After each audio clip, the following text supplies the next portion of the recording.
Is my team bad? I did not expect to have to ask that question in 2024. I really did not.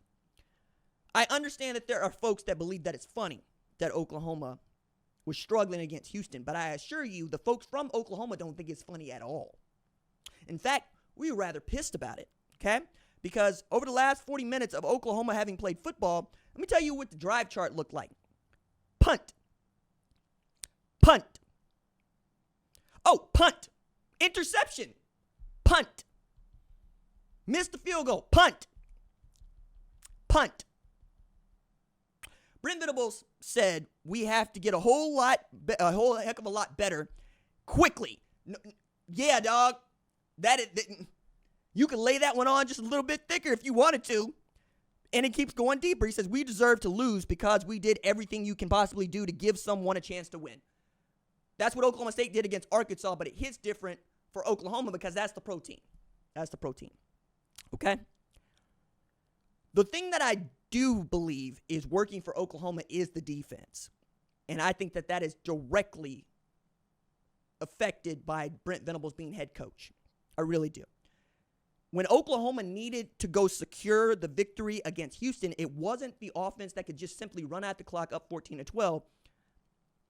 It was the defense coming up with a safety to get us the ball back. Like, forget the 2 points. Just get the ball back. Because the thing about, if you play EA Sports College Football 25, this drives you crazy. But if you've given up a safety, you simply have to punt the ball back. You can't squib kick it. You can't do what I do, which is kick it short and make somebody who is running with their two deeps instead of their vertical deeps run up and try to field that ball. You can't do none of that. You have to punt the ball back.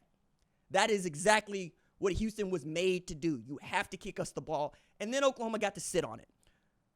But we should not have had to worry about a Houston team that's not even any good. They lost to UNLV 27-7. On the one hand, you look at Oklahoma, you're giving up 3 points against Temple. Temple, sorry. And you're giving up 12 points against Houston. Houston, sorry.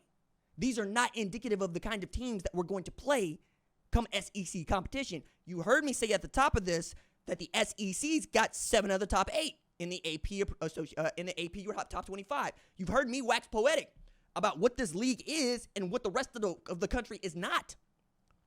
And now I got to ask, what is it that has changed about Jackson Arnold from Arizona, which was a loss, but he played well in it, and you saw some flashes of what he could do. He has a live arm. He is a fast runner.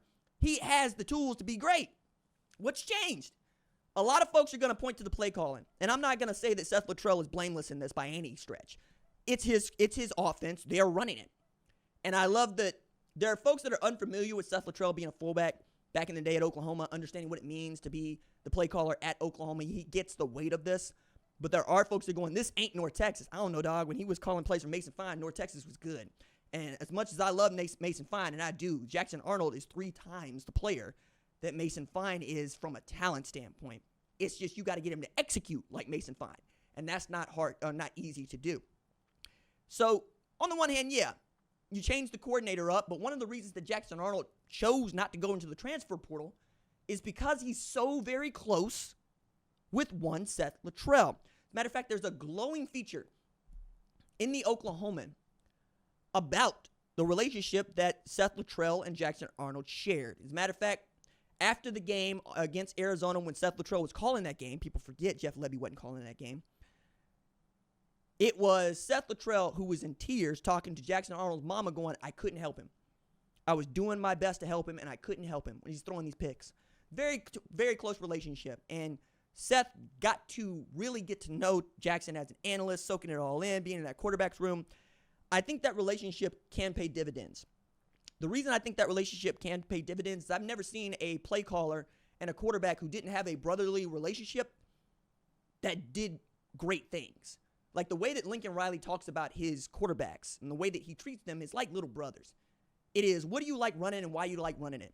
It is, I trust you with the offense. If you tell me it's going to go work, it will go work. It is exactly the kind of coach that I love to play for. My favorite producers are always the ones that say, okay, what do you feel good about? What do you like? What do you want to go with? You want to go with that? Cool. And then they will trust me to carry the segment. They will trust me to run the offense as I see fit. As a matter of fact, I got this from Mike Leach, who, again, coached at Oklahoma. But you'll understand what I'm saying here. Mike Leach had Connor Halliday at Wazoo. And at one point during the game, Mike Leach sent in a formation. That's it. Sent in a formation. Didn't send in a play call. And Connor, again, we're getting signs in this when there's no headset to helmet.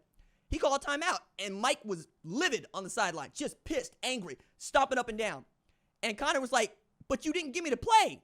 To which Mike said, you're the quarterback. You see it. Call the damn play. And that's what I want as a quarterback. Give me the freedom to go work. I'm out here laying it out. I see it. I'm watching it. Please allow me to run the offense. Trust me with this. I don't know that Jackson Arnold has got there with Seth Littrell, but he needs to. It's past time for you to be trying to orchestrate what Jackson Arnold may or may not see. You need to ask Jackson Arnold, what is it that he does see, and then let him go execute. And if that's zone read, run zone read. Okay? If that's bubble screens, run bubble screens.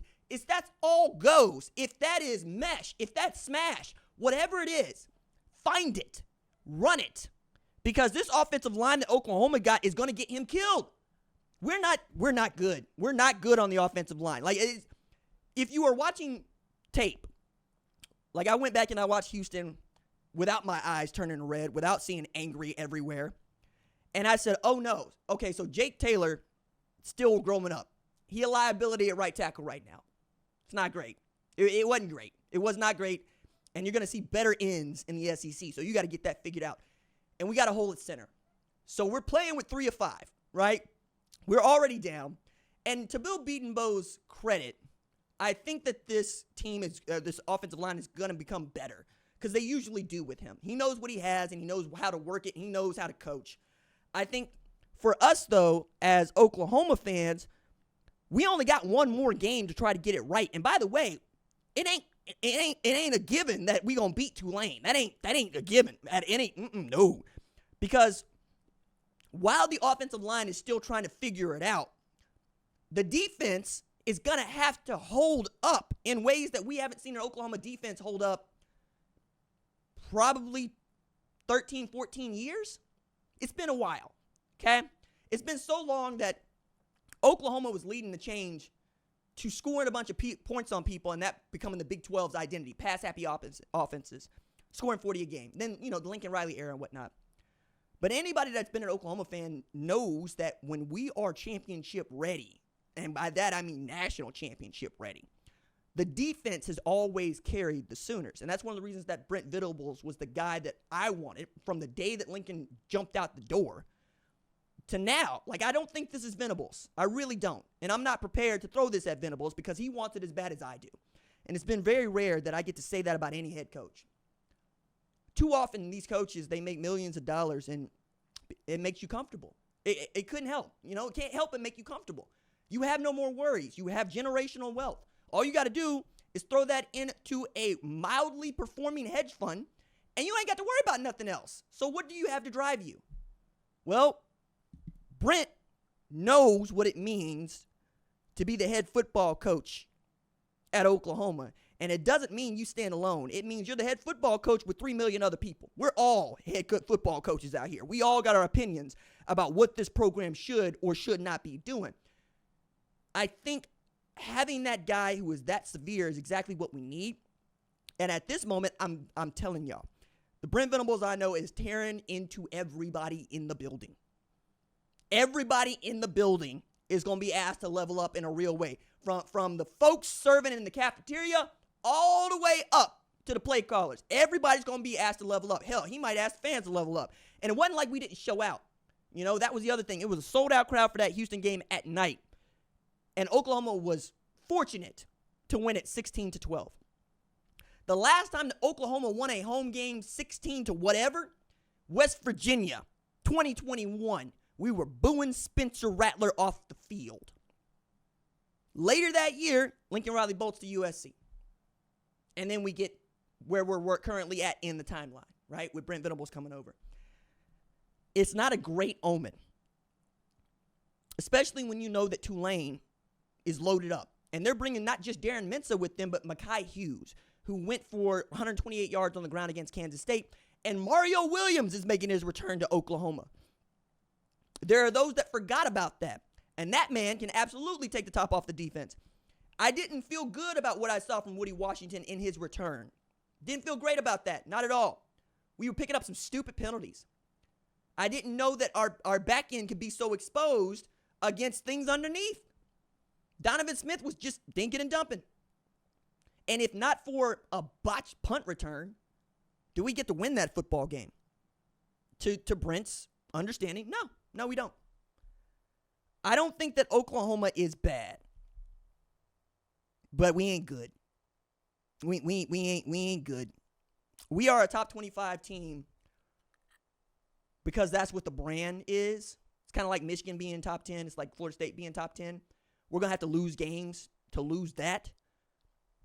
But it don't feel good right now as Oklahoma is on the cusp of its first SEC season in one of the most loaded years for the SEC in the college football playoff era. It is going to be carnage up and down that thing. I mean, to put a button on this, it's not just that the SEC has 7 of the top 8. It's that Vanderbilt is winning football games this year, guys, against Power 4 opponents. There isn't a bad football team in the SEC anymore. It used to be Vanderbilt. And as much as people want to throw shade at Mississippi State, did you know the state of Mississippi has more NFL players per capita than any other in the union? And it is the poorest state in the union? You got dudes there. You got dudes coming out of, man, some of y'all need to go down to South Panola. Some of y'all need to go down to Hattiesburg High. Some of y'all need to figure out what it means to play high school football in the state of Mississippi. It ain't easy. It's hard as hell. And I always wondered how you at Starkville just don't go get what's left. If you just got what was left out of the state of Mississippi, Bulldogs, they'd be a monster. And I think Zach Selman knows that. I think Jeff Levy's going to try to recruit that. We'll see. But there's a reason why Ole Miss is a top 10 team. Like, I know they go into the transfer portal, but they are still in Oxford, which is, by the way, the flagship university in the state of Mississippi, and there's a reason why they're good. Want to acknowledge everybody in the chat. Thanks for showing up. I know we're doing this live. I appreciate y'all jumping on. Sometimes the stream can get out of sync, and I understand that part. It's not really in my control. I mean, I got a gig up and a gig down from here, so it might be on YouTube's end. I don't think it's on mine. Like we in 4K out here. I don't know if anybody else has noticed that, but this show is committed to giving you 4K video. 4K not just in the uploads on your video on demand, but in this live stream. So if you have 4K on the television or on your phone, right, on your laptop, it is here for you. I don't know that everybody else treats y'all that well. I'm just going to point that out. I love y'all, all 104,000 of you. If you like the channel, please subscribe to it. It means the world to me. I mean, the next goal for us is 150, which feels ridiculous. Ridiculous. 100,000 feels ridiculous. And I got the notification from YouTube that we qualified for the play button, and I got to tell y'all, dog, like, I might put that in front of my face. Like, that's the national championship trophy coming to the house. You know what I'm saying? Like, we fired all the way up about this. We really are. You know, it's been a long time that I've been doing this show, and we don't cut corners on the show. This is what you get. It is me talking to you. You know what I'm saying? It is absolutely, positively one of the coolest things that I've seen, right? Who's that? Paxton, I appreciate you. I went on 365. I'm doing shows all the what now, and I try to be a good house guest. Like, that's what I was telling David Smoke, who runs that show.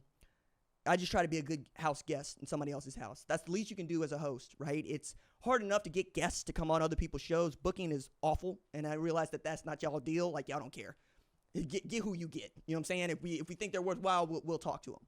But being a good house guest is the least you can do, right? So I try to be a good house guest whenever I do radio and whenever I'm fortunate enough to do television.